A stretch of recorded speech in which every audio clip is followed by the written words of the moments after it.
Assalamualaikum warahmatullahi wabarakatuh. Selamat datang kembali di channel Smart Media. Pada kali ini kita akan membahas materi mata pelajaran Bahasa Indonesia untuk kelas 7 SMP ataupun MTS. Kali ini kita akan membahas surat pribadi dan dinas.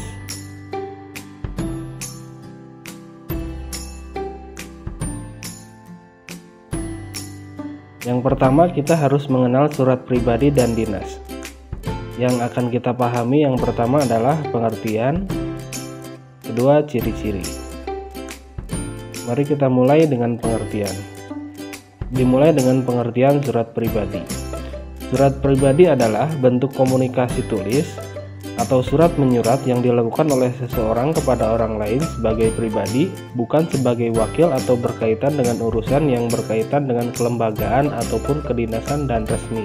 Menulis surat pribadi sebenarnya lebih sulit karena perlu memperhatikan hal-hal di luar aturan kebahasaan bahasa Indonesia. Dalam penulisan surat pribadi, selain bahasa, yang perlu diperhatikan adalah etika dan sopan santun. Khususnya bila menulis surat yang ditujukan kepada orang yang lebih dewasa atau orang yang baru dikenal. Selanjutnya, pengertian surat dinas. Surat dinas adalah surat yang ditulis dalam situasi formal dan untuk kepentingan formal ataupun resmi. Surat dinas ditulis suatu lembaga atau yang ditunjuk kepada lembaga resmi, perusahaan atau organisasi lain. Isi dalam surat dinas bersifat resmi. Dalam menulis surat dinas, hal yang perlu diperhatikan adalah penggunaan bahasanya. Surat resmi tidak memerlukan bahasa yang berbunga-bunga. Bahasa surat resmi singkat, jelas, serta berpola tetap.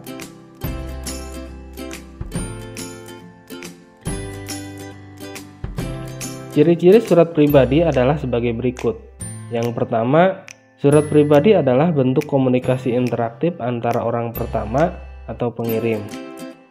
Isi surat pribadi berkaitan dengan masalah pribadi, seperti menanyakan kabar, keperluan pribadi, dan tujuan komunikasi pribadi lainnya. Ketiga, pilihan kata sapaan bersifat pribadi, kata emotif dan ekspresif. Bahasa tidak formal tetapi tetap santun. Yang kelima, pilihan ragam tergantung kepada siapa penerima surat. Yang keenam, menggunakan sapaan, seperti orang bercakap. Selanjutnya, ciri-ciri surat dinas adalah sebagai berikut. Yang pertama, surat dinas berisi tentang keperluan kedinasan yang bersifat resmi. Kedua, surat dinas hanya boleh ditulis oleh instansi kepada instansi lain. Tiga, seseorang atas nama individu tidak diperbolehkan menulis surat dinas karena pada surat dinas ada kepala surat dan nomor surat. 4. Isi surat dinas berkaitan dengan topik kedinasan, misalnya undangan rapat, pemberitahuan informasi, dan lain-lain. Selanjutnya, mari kita menyimpulkan isi surat pribadi dan surat dinas.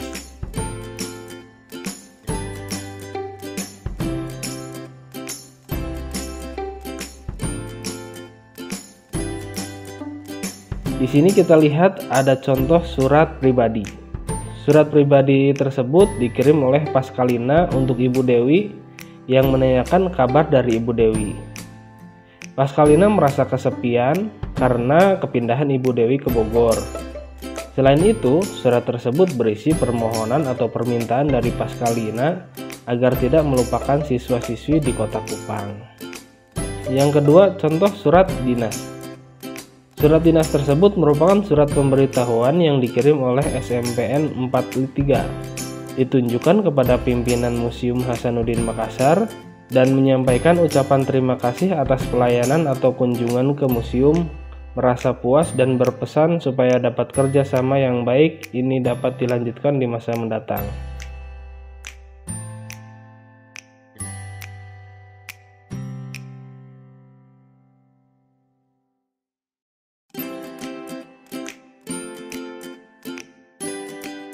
Nah, selanjutnya contoh struktur surat.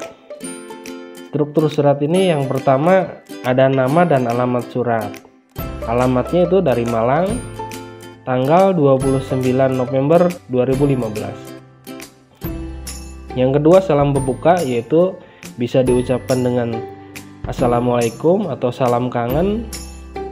Yang ketiga, kalimat pembuka paragraf, menanyakan kabar, yaitu apa kabar Aim. Selanjutnya isi surat. Selanjutnya penutup surat. Penutup surat ini adalah untuk mengakhiri dari isi surat tersebut. Dan salam akhirnya sahabatmu. Nama dan tanda tangan Giati. Ini adalah selanjutnya contoh surat resmi.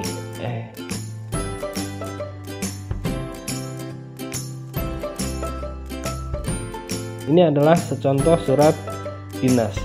Yang pertama, kepala surat diisi dengan nama lembaga. Yang kedua, nomor surat, nomor dan tanggal, jumlah lampiran berisi atau tujuan surat.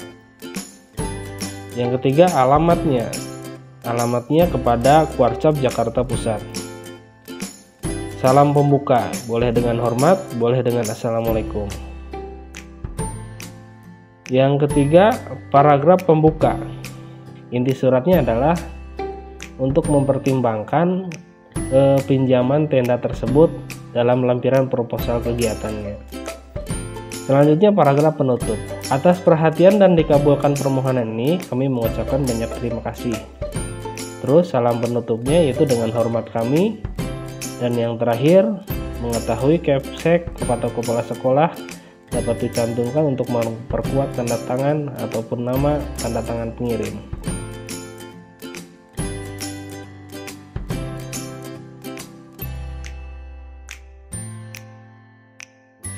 Tujuan surat pribadi yaitu mengundang. Salah satu tujuan surat pribadi adalah mengundang seseorang. Kata-kata yang sering digunakan misalnya, kalau ada waktu silahkan mampir, bagaimana kalau tinggal dulu di sini, dan seterusnya. Contohnya surat di bawah ini, Jakarta 1 Desember 2015. Apa kabar Naila? Saya dengar dari Andri kamu akan tes sekolah di ujung Pandang dan sedang sibuk mencari tempat kos. Kalau sempat, singgahlah ke rumah. Sebelum kamu dapat kosan yang cocok, kamu bisa tinggal di rumah. Saya sudah bicara dengan bapak dan ibu di rumah. Beliau oke-oke saja. Bagaimana? Kita bisa main lagi ke Selekta lagi bersama-sama. Sekian dulu. Pikirkan ya tawaran saya ini. Saya tunggu jawabanmu secepatnya. Sahabatmu Puri.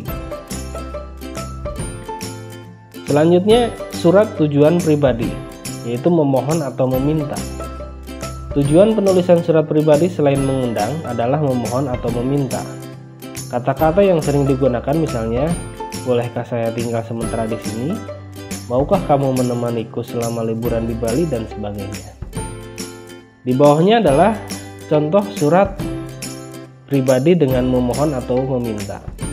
Jakarta 13 Januari 2015. Halo Alfa, bagaimana kabarmu?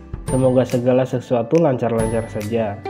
Saya sedang berpikir bagaimana caranya sekali merengkuh dayung 2-3 pulau terlampaui. Dayungnya sudah ada, saya dapat izin, juga uang saku tentunya.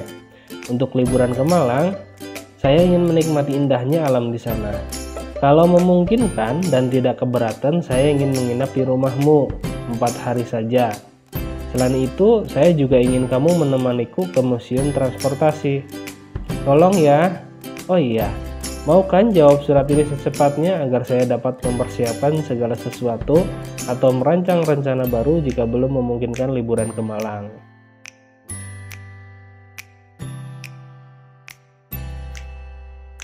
Berikutnya, menelaah surat pribadi.